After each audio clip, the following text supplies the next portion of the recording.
Hi, I'm reading from my novel Boston Brahmin's Widow. The characters and events in this novel are fictional. Chapter 4. The dreaded telephone call comes a month after I moved to Nottingham. Exile from the great metropolis was forced upon me because life had become far too expensive in London. Moreover, because of the downward popularity rating of my books, the income from royalties has trickled down to naught. Fortunately, selling my property in London has released a nest egg for a rainy day. Kobe, I have been trying to find you for goodness knows how many days. A familiar voice resonates on the telephone. My surprise knows no bounds. Mon ami has been enterprising enough to track me down in Robin Hood country in spite of no one in a circle of friends, not even Joba, having any clue about my new address. How did you find my phone number?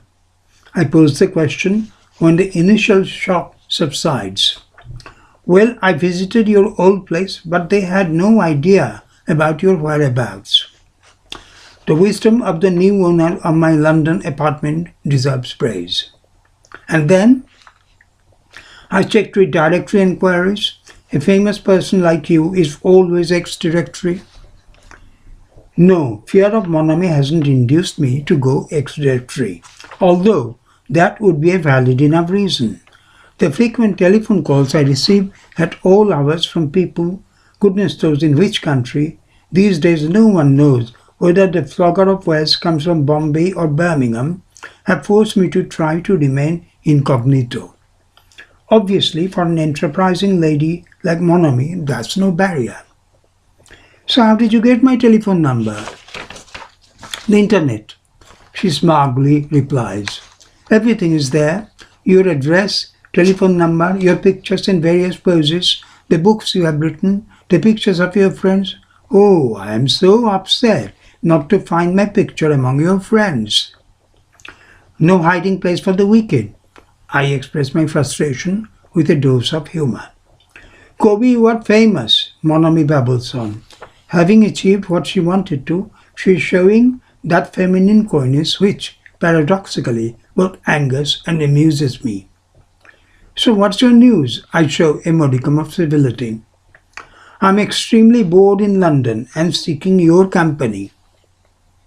Your son is obviously showing you around. He is busy with his work. My daughter-in-law works as well. I'm cooped up all day, every day in their apartment. So how do you spend your time? Internet could be internet, but there is a limit to how long you can sit in front of a laptop. I've checked you and everyone else out on the net, all the subjects I've ever wanted to know about, the maps of various places, you name it, I've done it. Now I am bored. Desperately, I try to suggest a few additions to our repertoire. Such a lovely summer this year.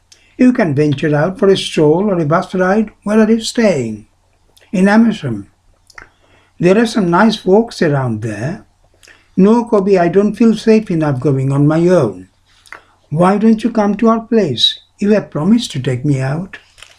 I have no recollection of such a promise, but saying that will be impolite. What's your address? 99 Station Road, Amersham. I'll see what I can do. It's not an easy journey from Nottingham. In your car it won't be inconvenient. Unfortunately, I sold my car when I moved to Nottingham. Initially, I had every intention of buying a new one, but as the days pass, I am already questioning the wisdom of acquiring a vehicle, especially as I am spending a considerable amount of time in India. Of course, that's not information to be divulged. I write down her address and her telephone number, although travelling to London to meet her isn't an idea I seriously entertain. No, I don't make the trip to meet mon ami, even though there are moments when I am tempted to do so. She is spending the entire day on her own in a lonely apartment and her husband is thousands of miles away. I have little doubt about Deep's extracurricular activities. A two-bit actor in Tollywood, he spends endless evenings with pretty girls. In such circumstances, even a saint may find it difficult to remain faithful to his wife. Having spent more than 3 decades in England, I have all but forgotten how Bengali women behave. What are their dark obsessions and erotic dreams? You give a man an inch, he will take a yard.